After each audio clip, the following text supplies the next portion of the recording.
Na mtazamaji, ni tarehe 7 mwezi wa 10 mwaka 2022. Ukisikia sauti hiyo, jua mbiu ya mgambo imelia, na mbiu ya mgambo ikilia basi jua kuna jambo. Ikiwa ni tarehe 7 mwezi wa 10 mwaka 2022, katika chumba cha habari, kwanza kabisa ni matumaini yangu kwamba uko mzima buheri wa afya na siku yako imekuwa njema kabisa. Mimi ni mtangazaji wako Paul Kirobi. Tuna mengi ambayo tumekuandalia usiku wa leo kwenye taarifa za upeo wa TV47. Mfasiri ama ambaye atakuwa katika meza ya ishara anafahamika kama Anwairimo, lakini kabla sijaanza kukutaarifu tu taarifa ambazo tumekuandalia, wacha tupate vidokezo.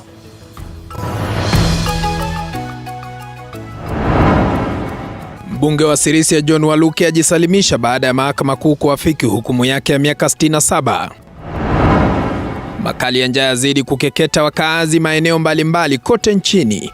All water agencies across the country have mobilized 100 water buses that will be deployed in all the areas that have been badly affected to assist in getting water to human beings and livestock, so that we can address the water shortage that is prevalent in those areas. Huko serikali kisalia katika njia panda ya kukabiliana na janga hilo. Fahamu sheria mpya watoto inayoleta mapendekezo mengi. It is an upgrade, very progressive, I must say. So one of the things that it has introduced is the recognition of intersex children, ambayo huenda yakazua gumzo.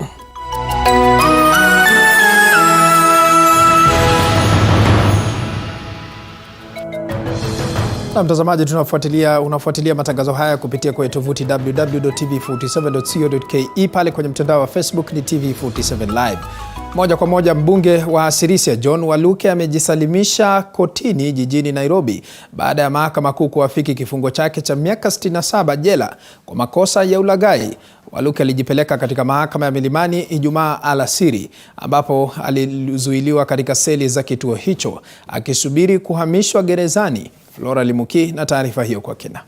Baada ya masaa kadhaa mbioni, hatimaye mbunge wa Sirisia John Waluke amesalimu amri na kujisalimisha kwa mahakama ili kuendelea na kifungo chake baada ya mahakama kutupilia mbali rufaa ya kupinga kifungo chake cha miaka 67 jela. Mwendo wa saa 6 mchana, Waluke alifika katika mahakama ya Milimani na moja kwa moja kufikishwa katika seli za mahakama ya Milimani akisubiri kutayarishwa kupelekwa jela. Hii sasa itakuwa mara ya pili kwa Waluke kuelekea gerezani baada ya kupatikana na hatia ya ufisadi kwa kupokea takriban shilingi milioni 297 kwa njia ya ulaghai kutoka kwa bodi ya nafaka na mazao nchini NCPB. Mnamo mwezi Juni mwaka 2020, Waluke pamoja na mfanyabiashara mwenza Grace Wahungu walifungwa jela kwa miezi mitatu.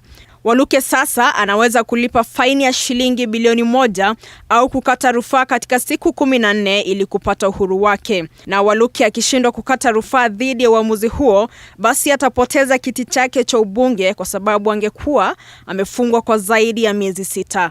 Mbunge huyo wa Sirisia alikuwa amefika katika mahakama ya juu kupinga uamuzi wa awali, lakini jaji akasema upande wa mashtaka ulikuwa na ushahidi tosha kwenye kesi hiyo ya ufisadi. Flora Limuki, TV47. Mtazamaji, tukiachana na taarifa hiyo, hali ya majonzi imetanda katika kijiji cha Muguga baada ya mama mmoja mwenye umri wa miaka 63 kupatikana ameuawa nyumbani kwake na watu wasiojulikana, huku uchunguzi ukianzishwa kubaini wahusika. Laki Heriano na taarifa hiyo kwa kina. Ni katika kijiji cha Muguga, eneo bunge la Kabete, kaunti ya Kiambu. Wingu la simanzi limetanda katika boma hili kutokana na mauaji ya kikatili ya mama mwenye umri wa miaka 63. Mwenda zake Jane Mkonyo alipatikana chumbani kwake akiwa ameuawa kinyama na watu wasiojulikana waliofika baada ya tukio hilo, wakisema kuna dalili kwamba huenda alinajisiwa kabla ya kuuawa, kwani hakuwa na mavazi, mwili ukifichwa mvunguni mwa kitanda. Neno inaonekana ilifanyika jana mienendo ya saa 10. Because mwenda zake ni mtu alikuwa anaishi ile maisha tunatanga conservative life. Kwa hivyo sasa ni wale wanajianga hapa ni watu ambao pengine wamepewa kazi ama kitu kama hiyo. Tukio hilo limewaacha wakazi hapa na maswali mengi pasi majibu, wakiitaka idara ya usalama kufanya uchunguzi na kubaini waliotenda unyama huo. Mwanawe amemtaja mwenda zake kama mtu mtulivu asiye na kisirani, huku akiwataka waliohusika kuchukuliwa hatua kali za kisheria. Ile tunangoja na uchunguzi tufanyiwe. sababu hatuwezi sema lolote because we are still hata sisi tuko kwa giza. Vitu walikuwa wamejaribu kung'ang'ua electronics, zingine zimepatikana kwa kiti. Simu tumepata imezima, so unless uchunguzi ifanywe ndio itaeleweka. Ni kisa ambacho kimethibitishwa na naibu kamanda wa polisi eneo la Kabete Jacob Mutunga, akisema kuwa uchunguzi umeanzishwa na wanaimani kupata haki kwa familia. Kwamba mwenda zake alikuwa amepata jeraha katika uso wake, na pia inakaa wale watu walitekeleza kitendo walikuwa wamemfunga mdomo, kuonyesha kwamba ni kama waliweza kumsuffocate, ile ambayo inaonyesha ilisababisha kifo chake. Na tumefanya kazi kwa uwezo wetu, na tunahakikisha wananchi kwamba usalama wao tumewahakikishia, na wasiwe na wasiwasi wowote kwa sababu tayari tumeanza uchunguzi, na tunahakikisha kwamba wahalifu wale ambao wametenda kile kitendo wataweza kuwekwa kotini. Kwa sasa mwili wa marehemu umehifadhiwa katika chumba cha kuhifadhi maiti cha Togoto kule Kikuyu, huku ukisubiriwa kufanyia upasuaji kwa upelelezi zaidi. Nikiarifia TV47, naitwa Lucky Heriano. Na mtazamaji, ni taarifa ya kusikitisha mno. Tukiachana na hayo, kwingineko ni kwamba warsha ya mafunzo ya maspika wa mabunge ya kaunti 47 nchini imezinduliwa rasmi mjini Mombasa. Kongamano hilo ambalo limejumuisha maspika pamoja na wadau mbalimbali wenye uweledi wa masuala ya ugatuzi linatarajiwa kusaidia maspika hao kutimiza majukumu yao kikamilifu. Mwanahabari wetu Fatuma Gedi na taarifa hiyo zaidi. Privilege to declare this induction workshop officially open. Ni kongamano lililozinduliwa rasmi na spika wa bunge la seneti nchini Amason Jeff Wakingi ili kutoa mafunzo kwa maspika hao wa mabunge ya kaunti. Katika hotuba yake kwa maspika hao, Kingi amewahimiza kushirikiana na wawakilishi wadi kuhakikisha kuwa kuna maelewano ya kuendesha maendeleo katika kaunti hizo. You as the speakers have the onerous duty of cultivating a culture of harmony and consensus building, not only in matters internal to the House, but also in its formal dealing with county executive. County assembly committees have to feel obligated to reach out to county executives to diffuse potential conflicts that may rise as the executive implements its development agenda. Katika kikao cha leo, hoja ya kuweka muungano wa maspika wa mabunge ya kaunti chini ya sheria umeibuka, huku maspika wakitaka mdahalo huo kufanikishwa mapema, huku Kingi akiwahakikishia kuwa bunge la seneti litalenga kuboresha utendakazi wa ugatuzi na kubuni sheria zinazolenga kulinda serikali za kaunti na majukumu yaliyo kwenye katiba. I'm reliably informed that the proposed amendment bill for the establishment of the County Assembly's Forum CAF has in the past been discussed with the Senate Committee on Devolution and Intergovernmental Relations. Nonetheless, the process hit a dead end. I want to give an undertaking that I will consult my team of experts and the relevant committees with a view to prompting further conversations in the 4th Senate on this pertinent matter. Warsha hiyo ya siku tatu pia itawapa maspika fursa ya kufanya uchaguzi wa kuchagua mwenyekiti wa muungano wa maspika. The person we want to lead us is somebody who will unite us. Someone who will be speak generally for all the counties in Kenya, not a particular county. Even if he comes from one particular county, he'll now belong to all Kenyans. Hata hivyo, maspika wamehimizwa kuwa mabalozi wa ugatuzi na kuhakikisha mwananchi wa kawaida amenufaika na fedha zinazoelekezwa katika serikali za kaunti. Fatuma Gedi, runinga TV47, kaunti ya Mombasa. Kwenye taarifa nyingine, mtazamaji, ya kusikitisha ni kwamba hali ya kiangazi nchini imeendelea kuwa donda sugu kwa familia nyingi zinazoendelea kuhangaikia maji na chakula kutokana na upungufu wa mvua katika maeneo tofauti nchini. Na huku Wakenya wapatao milioni 4.3 wakikosa kufikisha mkono kinywani usiku wa leo, serikali inajipata katika njia panda ya kukabiliana na janga hilo, kama anavyotuelezea mwanahabari wetu Paul Munio. Ndivyo hali ilivyo katika eneo la Igembe kaskazini, kaunti ya Meru. Hali ya njaa na ukame ikiwaathiri wenyeji, huku wanafunzi wengi wakilazimika kutohudhuria masomo yao licha ya kuwa katika muhula wa mitihani ya kitaifa. Tumetakmili hali ya hapa Igembe North na ni mbaya sana. Tafadhali, msaada wa chakula unahitajika kwa dharura. Shida yao ile kubwa ni maji, na mimi ningeomba marafiki wale wako na utu na government, Please, let's come together and give this community boreholes. That is all they need. They are not lazy. Wanaobahatika kuhudhuria shuleni wanaonekana kudhoofika kutokana na kupungukiwa na mahitaji ya kimsingi, hali yao ya kiafya ikiibua hofu, kwani wengi wao wameathirika kutokana na utapiamlo. Tukitoka hizo mashule tunawapata wako kwa miti wakichuna hizi matunda za msitu hiyo. Na ukiwaangalia kabisa medically ukiwaangalia they are all malnourished. Sababu ile kitu wanapata ndio wanakula. Sasa afya yao imedhoofika. Wanaharakati wanaoendelea kuwafaa waathiriwa kwa kutoa mchango wao wa chakula sasa wanaitaka serikali kukumbatia maeneo hayo kwa kuchimba visima vya maji pamoja na kuleta mipango ya chakula shuleni ili kudhibiti hali hii inayoendelea kudorora kila kuchao. Naomba tu kwa unyenyekevu, kila mtu ambaye ni mtu ako na utu, the government, tafadhali let us come together and give these people a borehole ama boreholes. We can actually have more boreholes than any other place. Tafadhali, msaada wa chakula unahitajika kwa dharura. Watu waharakishe kabla watu waanze kufa. Kaunti ya Machakos nayo imeendelea kujipanga dhidi ya baa la njaa kupitia gavana wa kaunti hiyo Wavinya Ndeti baada ya kuzindua mradi wa kuwalimia wakulima ambao hawana uwezo wa kumudu gharama ya kilimo. Hii chakula mezani ni part ya programu yetu ile tulisema tutalete ya food security katika Machakos County. Tutarudi pia tutafute market kwa sababu chakula ya Machakos nimesema hatutauza kwa bei ya chini. Sisi wenyewe tutanunua chakula yetu na tuweke chakula yetu. Akizungumza jijini Nairobi, naibu wa rais Rigathi Gachagua ametaja baadhi ya mikakati ambayo serikali ya Kenya Kwanza inapania kutekeleza ili kudhibiti na kukomesha maafa ya mifugo na kuhangaika kwa wenyeji wa maeneo yaliyoathirika sana kutokana na kiangazi. All water agencies across the country have mobilized 100 water buses that will be deployed in all the areas that have been badly affected to assist in getting water to human beings and livestock so that we can address the water shortage that is prevalent in those areas. Huku akibaini kuwa ukosefu wa maji ndicho chanzo kikuu cha janga hilo. Ametaja kuwa serikali itafanya ushirikiano na wizara na mashirika mbalimbali ili kusambaza chakula na maji katika maeneo hayo. Paul Munio, runinga ya TV47. Na bila shaka mtazamaji, ni matumaini ya wengi kwamba serikali ya Rais wa 5 wa Jamhuri ya Kenya William Ruto itaweza kukabiliana na swala hilo.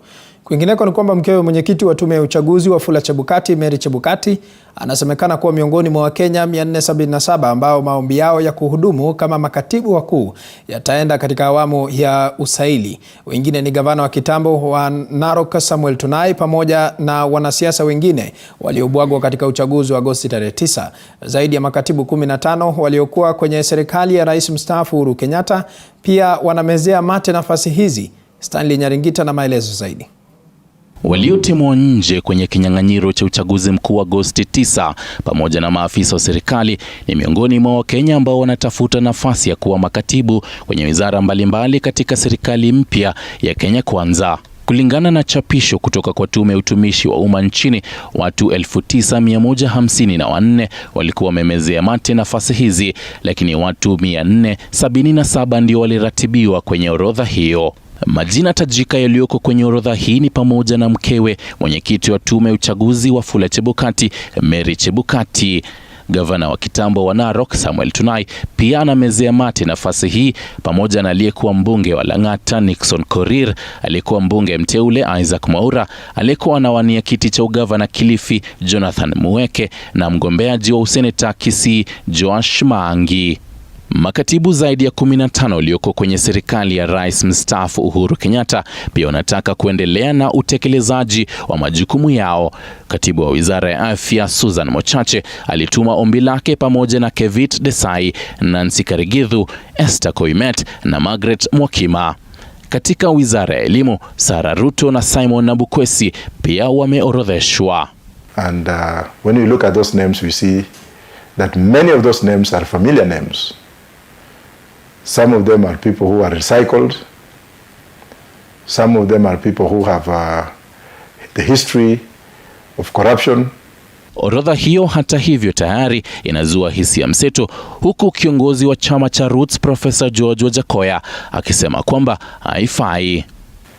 I think Mr. Ruto look outside, and as I told you the other day when I met you that you have long eyes which are looking very far for this country. Better put that in practice. Don't maim yourself by bringing corrupt oligarchs around you. Otherwise they'll ruin you.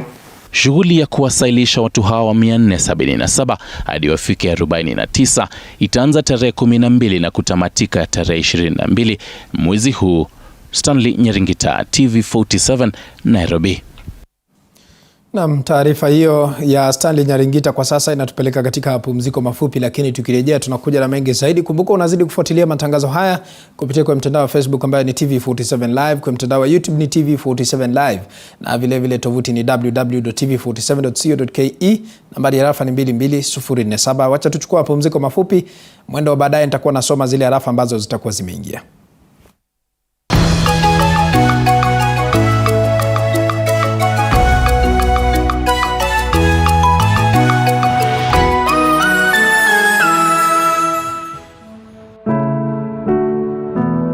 Disability is not only limited to physical disorder, but also mental issue. From depression. I was under depression for like 2 years.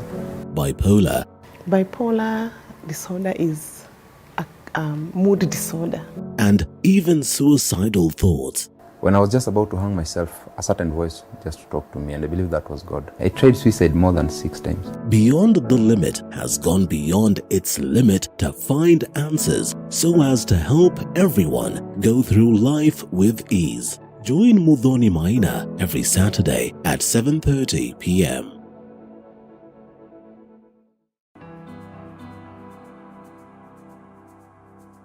Starting this September at 8:30 p.m. on Tuesday, The Realtor brings it all to perspective. We identify a property, discuss and demonstrate the journey towards ownership. Professionals who have integrity, and from their catalog you can easily read that these are professionals who are able to deliver. Everywhere you go, you have to up your games, you have to go with the trends. Not forgetting the margins as well as the risks that come along. The runaway prices of the land. We are saying that it's something that we can never Mengi zaidi, wagonjwa wa saratani walio chini ya mpango wa tiba shifa almaarufu palliative care katika kaunti ya Trans Nzoia wamerai serikali ya kaunti hiyo kwa ushirikiano na ile ya kitaifa kuanzisha kituo cha kutoa matibabu ya saratani kwenye kaunti hiyo ili kuwaondolea masaibu ya kusafiri mwendo mrefu hadi mjini Eldoret kusaka matibabu ya saratani. Wakati huo huo, hospitali ya rufaa ya chuo kikuu cha Kenyatta imepokea mashini ya kisasa ya kutibu saratani inayogharimu shilingi milioni 675. Mwanahabari wetu Boniface Baraza anatupa taswira kamili. Makumi ya wagonjwa wa saratani na wahudumu wa afya wamekongamana hapa katika hospitali ya rufaa ya Kitale kuadhimisha juma la tiba shifa almaarufu palliative care. Ilipozidi, juma la tiba shifa huadhimishwa kila mwaka kuangazia hatua za ufanisi zilizoafikiwa katika kutoa huduma ya matibabu kwa wagonjwa wa saratani wanaotibiwa manyumbani. Kwenye maadhimisho hayo, waasiriwa wa ugonjwa wa saratani walio chini ya mpango wa tiba shifa wamesema endapo kituo cha saratani kitajengwa katika hospitali ya rufaa ya Kitale kitawapunguzia gharama ya usafiri sawa na kuondolea dhiki ya kusaka matibabu katika kaunti jirani. Hapa kumefunguliwa rifaro, tuwe na cancer center mahali hapa na tutafaulu kuokoa maisha ya wale wengine. Tuone ni kwa nini tukue tukiteseka kwenda mpaka Eldoret, ende nikeshe siku 2 nitumie hizo pesa zote, na ile hali ningetoka tu hapa nyumbani nikuje Kitale County Hospital nipewe dawa alafu na nirudi nyumbani. Sinaweza kuwa afadhali sana. Kando na kuitaka serikali kufanikisha ujenzi wa kituo cha matibabu cha saratani, wameirai serikali kurahisisha utendakazi wa maafisa wa mpango wa tiba shifa vijijini. Mimi wakati huu ninaomba, hata last year niliomba, msaidie tu hawa watu wa palliative care na gari moja tu ipatikane ya kutembelea wale wagonjwa. Mtakuwa mmetuokolea. Esther Jarenga, muuguzi muasisi wa mpango wa tiba shifa katika kaunti ya Trans Nzoia, amesema pamerekodiwa ongezeko la wagonjwa wanaotegemea mpango huo. Mwaka 2020 kansa wakakuwa 221, 2021 kansa ikakuwa 346. Wagonjwa hao wanapoibua simulizi za kuliza na ugumu wanaopitia katika kusaka matibabu ya saratani, daktari msimamizi wa hospitali ya rufaa ya Kitale Francis Soita ametoa changamoto kwa Wakenya kukumbatia vipimo vya mara kwa mara ili kubaini hali yao ya kiafya. So we urge the communities to come for early screening. Diseases like breast cancer, they come to the hospital. We teach them about how to assess home care and how to assess their breasts. Young girls who are sexually active, we urge them to come to the hospital for cervical cancer screening, which is the leading cancer among women, followed by breast cancer. Hayo yakijiri, hospitali ya mafunzo na rufaa ya chuo kikuu cha Kenyatta imepokea mashine ya kisasa ya kutibu saratani. Mashine hizo aina ya CyberKnife zinasemekana kuwa za hali ya juu ya kutibu saratani bila upasuaji. Ahmed Dagame ni mkurugenzi mkuu wa hospitali hiyo. It is a non-invasive equipment for cancerous and non-cancerous tumors, particularly those cancers that affect the prostate, the lungs, the brain, the spine, the head, the neck, the liver, the pancreas, and the kidney. And this system therefore will highly improve the quality of care given to reverse outbound medical tourism for patients seeking treatment. Mashine hiyo inatarajiwa kuboresha huduma za matibabu kwa wagonjwa wa saratani, Wakenya wakitakiwa kukumbatia mpango huo. Profesa Olive Mugenda ni mwenyekiti wa bodi simamizi wa hospitali ya chuo kikuu cha Kenyatta. The cost of treatment will be about 350,000 compared to more than 1-3 million outside the country. But the good news is that we have talked with NHIF, and NHIF will be covering the cost of the whole treatment. So there's no Kenyan who will be turned away because of treatment as long as they have the NHIF. Bonfas Barasa, TV47. Naam, tukiachana na taarifa hiyo ya saratani, kiongozi wa chama cha Azimio la Umoja wa Kenya Alliance Raila Odinga amezidi kushutumu vikali matokeo ya kura ya uchaguzi wa Agosti 9 mwaka huu, huku akilaumu viongozi wa kimataifa kwa kile anachodai ni kuhusika katika ushawishi wa matokeo. Kulingana na Odinga, mikakati yake ya kuimarisha biashara za humu nchini ambayo ilishamiri katika kampeni zake ingedunisha biashara kati ya Kenya na nchi za kigeni. Hivyo basi viongozi hao wakaamua kumuunga mkono mpinzani wake ili kuendeleza uhusiano. Mwanahabari wetu Dennis Otieno na mengi zaidi. Akizungumza katika uzinduzi wa kitabu kilichochapishwa na mkurugenzi mkuu wa chama cha ODM Oduor Ongwen, Raila alidai kuwa baadhi ya viongozi wa kimataifa walihusika katika kupoteza kwa chama cha Azimio la Umoja One Kenya Alliance kiti cha urais nchini. You saw the chairman of the Electoral Commission running like a thief to go and announce the results, and the bigger part of the commission saying, no, these are not the results. The international community cannot condemn that kind of action. Why? Because they knew what was happening. Odinga aliwakemea viongozi hao wa kimataifa kwa kukosa kumkosoa mwenyekiti wa tume huru ya uchaguzi na mipaka nchini IEBC, Wafula Chebukati, kwa kutangaza matokeo ya rais licha ya kutofautiana kwake na baadhi ya makamishna wa tume hiyo. It can only happen in Africa. It cannot happen in Europe. It cannot happen in the United States. It is only here is where the chairman of the Electoral Commission goes alone. He's the chairman of 7 commissioners. But he goes alone there to announce the results, and then they say he's the hero of the day. Instead of saying he's the devil of the day. Aidha, Odinga alisisitiza kuwa ni viongozi hao wa kimataifa waliopanga njama kuiba kura za Kenya, madai ambayo Marekani na Uingereza wamekanusha. A job to do. What option do you have? One of them is no surrender. Surrender is not in our vocabulary. Odinga hata hivyo alishikilia kuwa licha ya chama chake kudhulumiwa, watazidi kupigania haki yao ili kuikomboa Kenya. But you cannot forever remain servant of international monopoly capital. Africa must rise up.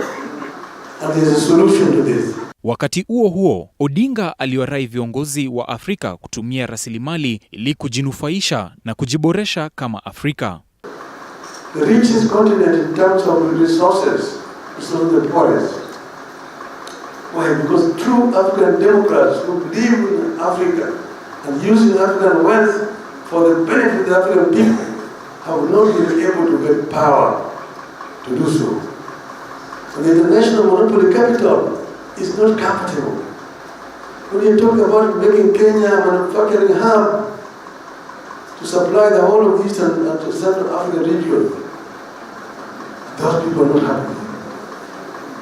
That is the thing you don't want to hear. Dennis Otieno, TV47, Nairobi.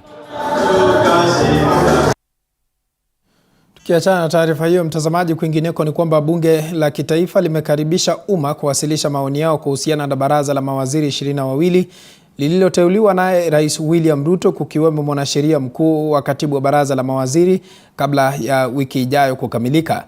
Kulingana na barua ya karani wa bunge la kitaifa Sharon Kioko, ni kuwa umma inastahili kuwasilisha maoni yao kwa njia ya barua, huku kamati hiyo ikitarajiwa kuundwa wiki ijayo kama ilivyoagiza Spika Moses Wetangula.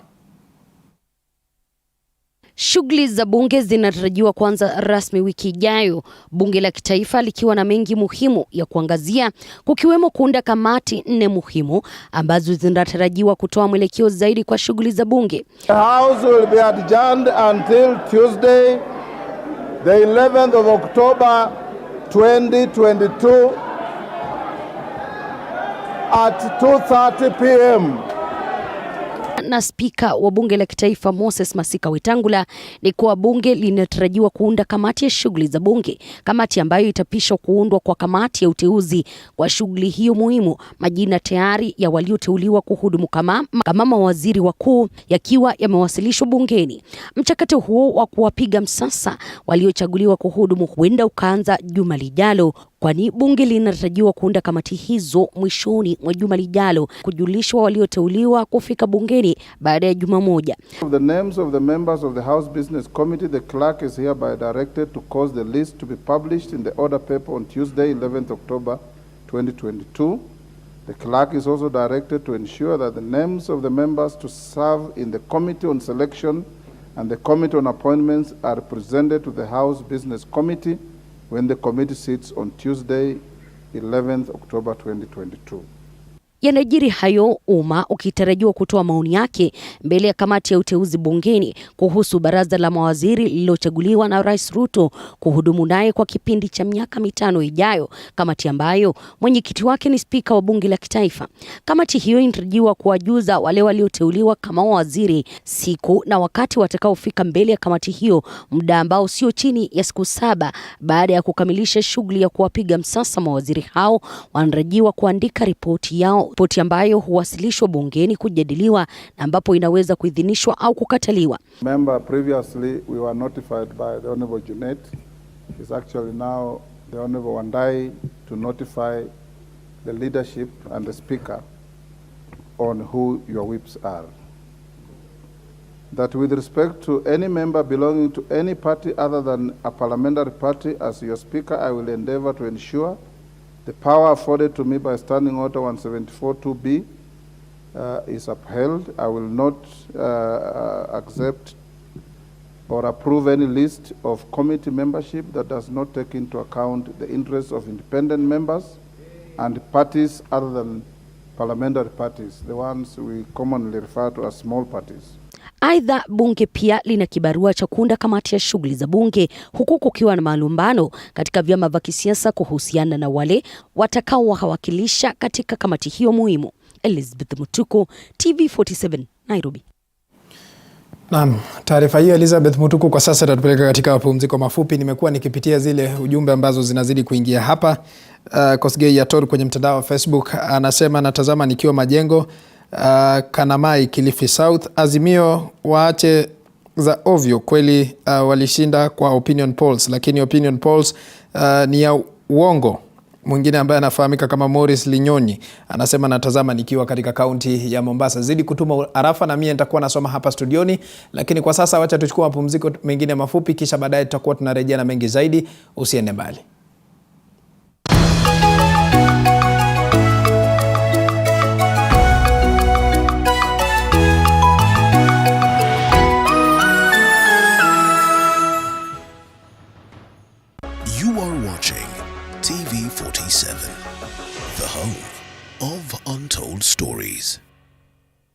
you ready for the freshest and the biggest festival ever? Yes! Disability is not only limited to physical disorder, but also mental issue. From depression. I was under depression for like 2 years. Bipolar. Bipolar disorder is a mood disorder. And even suicidal thoughts. When I was just about to hang myself, a certain voice just talked to me, and I believe that was God. I tried suicide more than 6 times. Beyond the Limit has gone beyond its limit to find answers so as to help everyone go through life with ease. Join Muthoni Maina every Saturday at 7:30 p.m.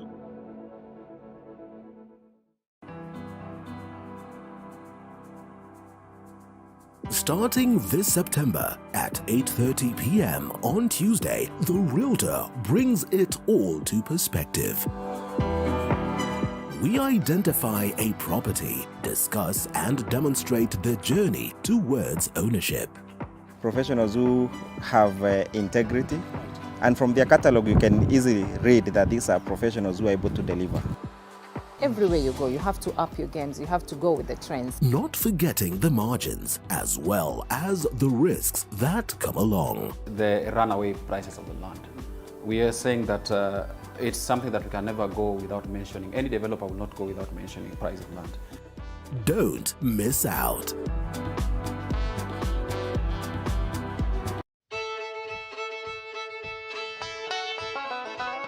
Do you want the latest news on farming? We've got the WikiLeaks for...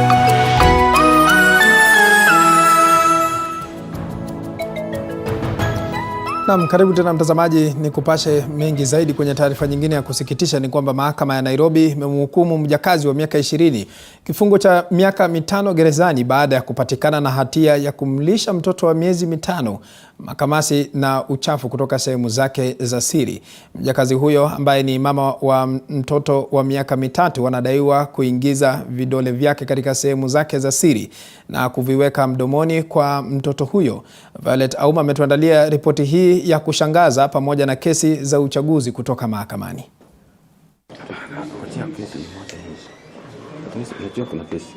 Mjakazi huyo mwenye umri wa miaka 20 alipatikana na hatia na mahakama ya Nairobi kwa kufanya jambo hilo la kushangaza kwa mtoto wa miezi 5 anayehukumiwa kwa kumlisha mtoto huyo uchafu kutoka sehemu zake za siri. Hakimu mwandamizi Festus Terere alisema kosa lilotenda Catherine Mukoya ni kosa kubwa na anastahili adhabu. Mahakama iliambiwa kuwa mshtakiwa alitenda kosa hilo katika mtaa wa Fedha mnamo Julai tarehe 28 mwaka huu. Kwingineko, kesi inayopinga ushindi wa gavana wa kaunti ya Homa Bay Gladys Wanga inatarajiwa kuanza Ijumaa. Aliyekuwa gavana wa Nairobi Evans Kidero, ambaye aliwania kiti hicho kama mgombea huru, aliwasilisha kesi katika mahakama ya juu kupinga matokeo hayo.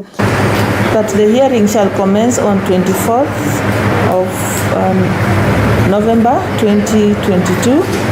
It will continue on 25th, 26th, 27th, 28th, 29th, 30th and 31st of November 2022. IEBC ilimtangaza Wanga kuwa mshindi kwa kura 244,559 dhidi ya Kidero aliyepata kura 154,182.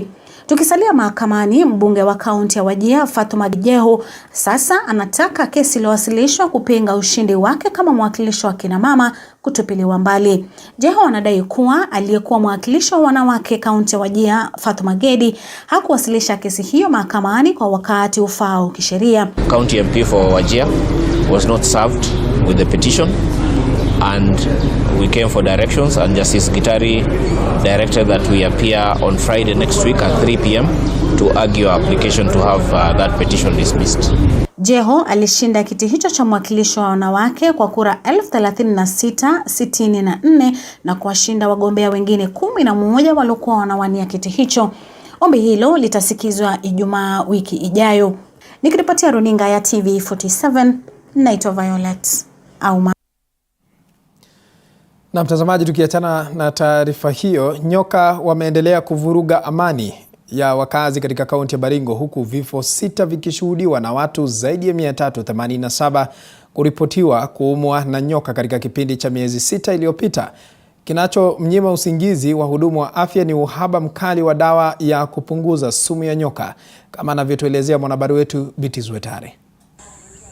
Hizo nyoka inakuja mpaka manyumbani, zinaingia manyumba ya watu. Kaunti ya Baringo hivi karibuni imekuwa ikiongoza kwa kesi za wakazi kung'atwa na nyoka, huku idadi hiyo ikikadiriwa kupanda kutokana na hali ya kiangazi. Eli Biwot, ambaye ni mkazi wa kaunti ya Baringo, akisimulia jinsi alivyonusurika kifo baada ya kung'atwa na nyoka, amezitaka hospitali kuongeza dawa za kudhibiti sumu ya nyoka almaarufu antivenom, ikiwa ni pamoja na kuweka mikakati ya kuwafunza jinsi ya kujipatia huduma ya kwanza baada ya kuumwa. Ile kitu inaweza kuwasaidia wengine ni waweze kupewa mafunzo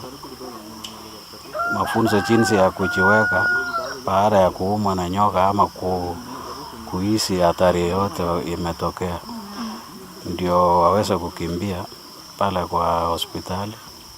Haya mahospitali tunaomba waweze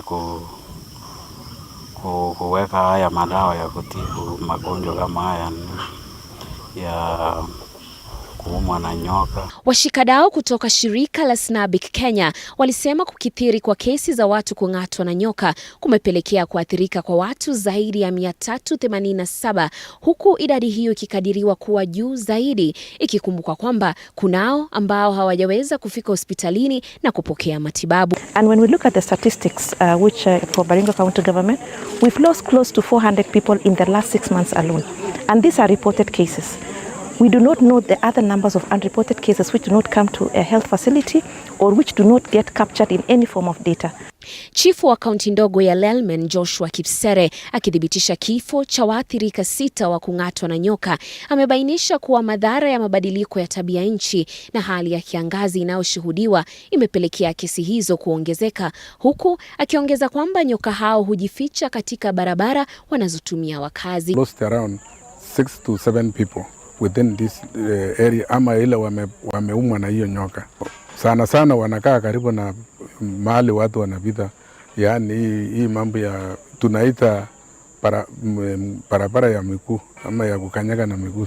Maeneo ya Baringo kaskazini, kusini na vilevile Tiati yanaongoza kwa kesi hizo, huku nyoka aina ya Black Mamba, Puff Adder, East Africa Red Viper na Forest Cobra wakisheheni katika maeneo hayo. Bitizwetare, TV47. Na mtazamaji, tukiachana na taarifa hiyo Bitizwetare ya kushangaza, ni kwamba kwingineko ni kwamba muungano wa wafanyakazi katika vyuo vikuu WASU sasa wametishia kuandamana tarehe 17 mwezi huu kufuatia mapato madogo wanayopata, huku wakipea serikali kati ya tarehe 11 hadi 16 kuhakikisha walimu katika vyuo vikuu, hasa katika chuo kikuu cha Egerton, wamepata 100% ya mapato yao na sio 57% wanayopata kwa sasa. Wakizungumza jijini Nairobi, wamekashifu tume ya kuratibu mishahara nchini SRC kwa kile wanachosema wamechangia pakubwa katika kusababisha maandamano katika vyuo vikuu. Washikadau hao sasa wanamtaka Rais William Ruto kutimiza ahadi yake ya kuboresha sekta hiyo, huku wakimtaka pia kuajiri walimu katika vyuo vikuu kama vile na ambapo wameahidi kuajiri wale wa sekondari na shule za msingi. Egerton University staff are going to down their labor on 17th. And if they are not careful, it will cascade to all universities. All the terms and conditions of service for academic staff in public universities should be harmonized into one. We are not going to have a situation where other universities have negotiated 2017-2021 internal CBA, while others are still negotiating 2013-2017 CBA. And I wrote a letter to SRC 2 weeks ago, cautioning them that they are the ones who are encouraging internal and external inequality in the payment of allowances. The government is talking about hiring teachers for primary schools and secondary schools. Have you ever heard the government talking about employing lecturers? As a union, we are saying we want the government to allocate money for mass recruitment of lecturers in public universities. The government came up with a policy of 100% transition. Now they have reached universities. Mbali na hayo mtazamaji, ufugaji na kilimo cha wadudu kinaendelea kupata mashiko na umaarufu nchini. Wataalam wakishauri wa Kenya kukumbatia kilimo hicho kwani wengi wa wadudu hao ni chakula kitamu. Wataalam wanasema wadudu hao wana madini muhimu kwa afya ya binadamu, licha ya kuwa wengi wao pia wanaweza kutumika katika kutengeneza vipodozi vyenye thamani. Cheptoboit na habari zaidi kuhusu umuhimu wa wadudu hawa.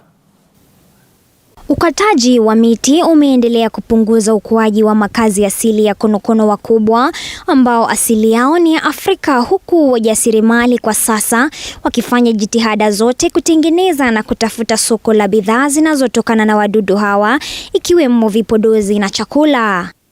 Kilimo cha konokono ambacho wengi hawakidhamini kinaendelea kuwa kivutio na kupata nafasi ya kipekee kuwa kitega uchumi na chakula, huku wakulima wa wadudu hawa sasa wakitengeneza kiasi kikubwa cha pesa kutokana na mauzo ya utelezi wa konokono ambao unashabikiwa sana na wanaotengeneza vipodozi. We use the slime to make the cream and also the soap. From there, the fresh part of it, it's edible.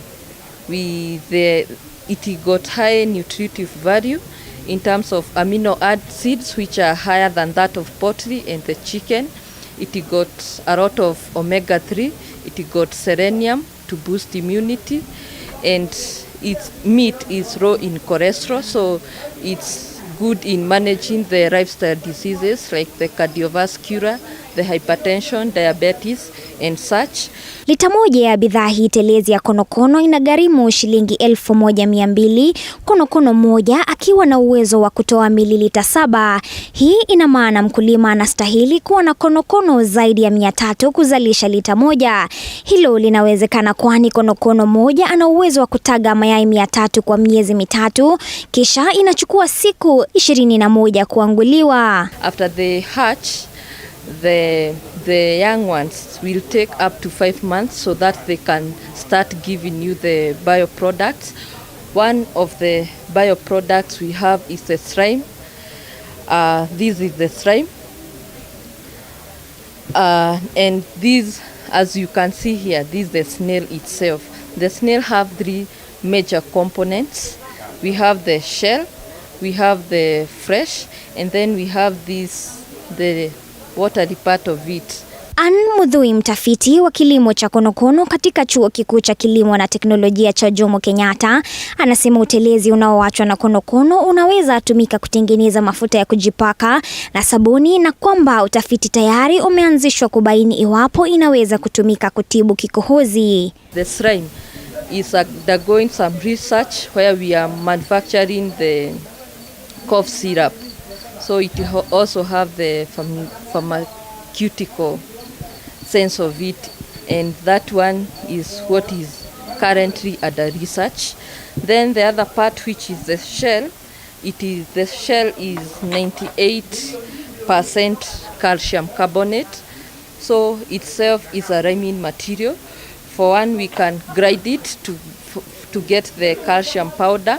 The calcium powder, we use it to supplement the animal feeds, of which we sell the animal feeds at a lower cost than the other ones, which are formulated with the fish products. Lakini ni muhimu kutambua kwamba wale wanaotaka kuanzisha kilimo hiki ni sharti watafute kibali kutoka kwa shirika la huduma kwa wanyamapori nchini KWS. Basically, we do train farmers at JQAT, where you come for 3 days training, and from there you get a permit. You know, the snail is considered wildlife. Stella Maina, ambaye pia ni mtafiti wa kilimo cha nyenje katika chuo kikuu cha kilimo na teknolojia cha Jomo Kenyatta, anasema wadudu hao wanamiliki 63% ya protini miongoni mwa madini mengine, huku wadudu hawa wakiendelea kupata sifa na kuwa chakula kitamu barani Afrika. So after 2.5 months we harvest them now for our consumption. So we harvest them alive, then from there we kill them. After killing them, we dry them, bake them to make products. So here we have dried crickets and also baked for chewing like snacks. We also have cricket powder here. As you can see, this is cricket meal. This one is what we have now used to add value to cricket cookies and also uji yetu. Nyenje ambao wana uwezo wa kuishi miezi mitatu wana uwezo wa kutaga mayai kati ya 300 na 500. Nyenje wa kiume hutoa sauti ya mlio kama njia ya kuwavutia wale wa kike. After they die, you can collect the dead ones now and make animal feeds. So for the animal feeds, you can also harvest them alive if you won't eat them. Dry them, then add to your mixtures of animal feed.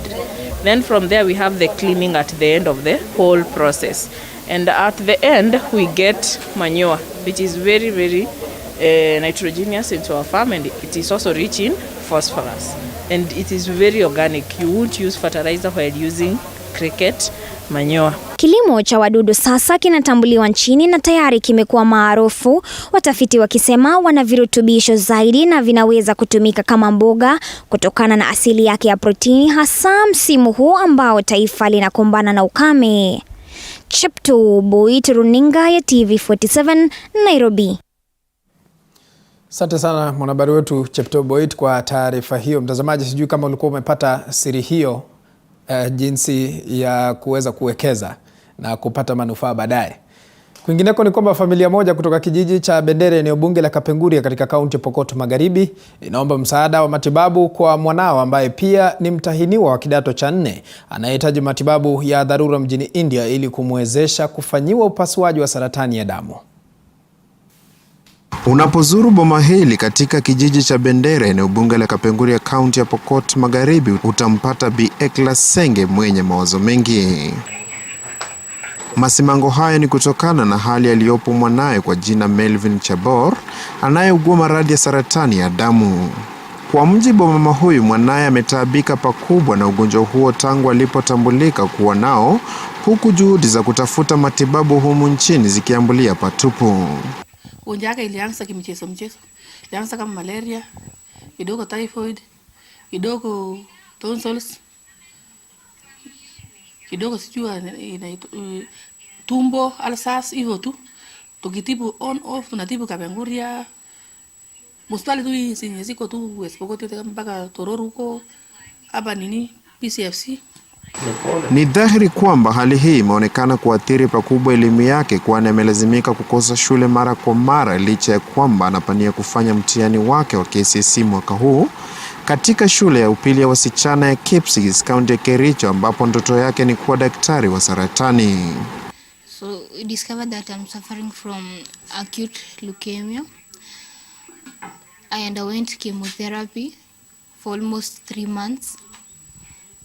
Yeah, so it's like 3 months I was out of school, and Form 4, you have limited time. We only had around 6 months. So like most of the time I've not been in school. And this treatment is not yet over. I still have to undergo transplant, that stem cell transplant. Cannot be carried in this country. It has to be carried in India. Ni hali ambayo imemwathiri pakubwa kiafya, huku akikosa nguvu kila mara na kulazimika kutumia mkongoja ili kumwezesha kutembea kutoka eneo moja hadi nyingine. Nguvu iko chini, considering the fact that even nilikuwa hospitali sikuwa nakula, so nguvu yote ilienda kabisa. Ndio sasa imeanza kukuja, but still iko chini, hata siwezi tembea vizuri. Cha kuhuzunisha zaidi, marehemu babake aliaga dunia siku chache zilizopita, huku juhudi zake za kupata msaada wa matibabu zikilemazwa kutokana na pigo hilo. Mwezi wa 8 in between mwezi wa 8 mwezi wa 9 ndio mtoto tulikuwa tumesikizana, hiyo ni wakati hata hospitali ni mtoto alikuwa anataka na aende. Lakini sasa hii accident ilitoka hiyo mwezi wa 8 tarehe 30, alikuwa kwa njiani akienda kasi, hata kutoka kwa boma akienda kasini Kitale. Na vile sasa hiyo shida ilitokezea, ikaanza kusimamisha ile ya ya mtoto. Tukaanza kusema turudi tushughulikie ya huyu mwenye ameenda, ndio tuanze naye tena tushughulikie ya huyu mwingine, huyu msichana sasa. Wahudumu wa afya wanasema kuwa hali ya mwanafunzi huyo inaweza tu ikawa imara ikiwa atapandikizwa uboho almaarufu bone marrow transplant, huku wakidai kwamba hali yake ya kiafya kwa sasa inamruhusu kusafiri hadi nchini India kwa matibabu hayo. Daktari alikuwa amerecommend hata this time amerecommend kabisa mtoto kama kungekuwa na pesa angeondoka hata leo ama hata kesho.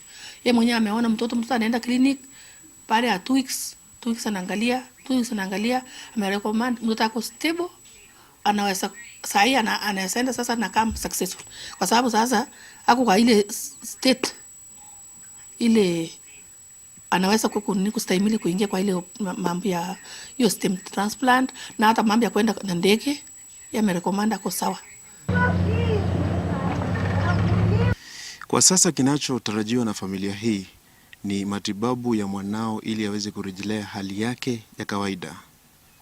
Isaac Famba, TV47 kutoka kaunti ya Pokot Magharibi.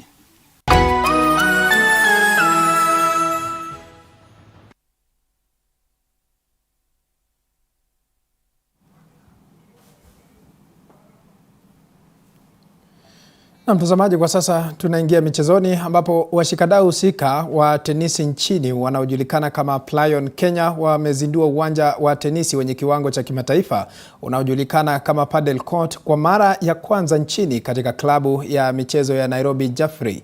Akizungumza katika hafla ya uzinduzi wa uwanja huo, mwenyekiti wa klabu ya michezo wa Nairobi Jaffrey, Samia Merali, alidai kuwa hatua hiyo itaboresha hali ya tenisi nchini, huku akiwahimiza Wakenya kuipa mchezo huo kipaumbele ili kuboresha afya yao. Kwa upande wake, mwanzilishi wa mashindano ya tenisi ya Plyon nchini Caleb Keregzia alidai kuwa uwanja huo utapelekea Kenya kuandaa mashindano ya kimataifa na kuboresha uchumi wa taifa.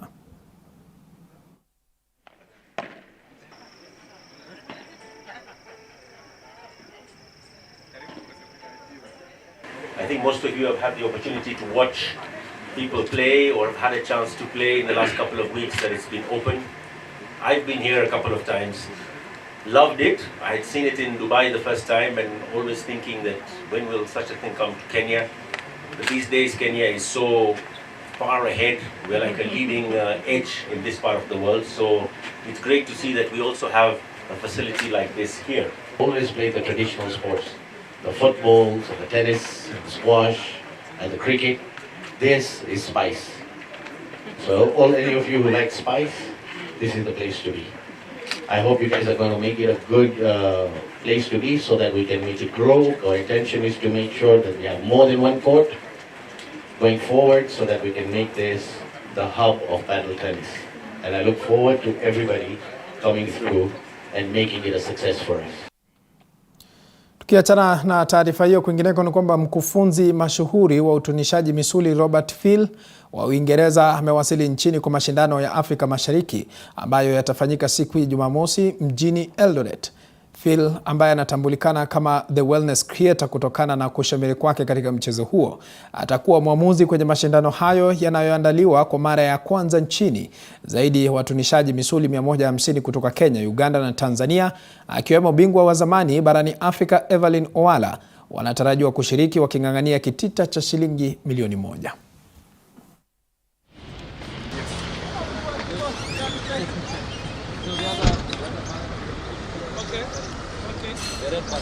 We're gonna have 5 more on my side. I think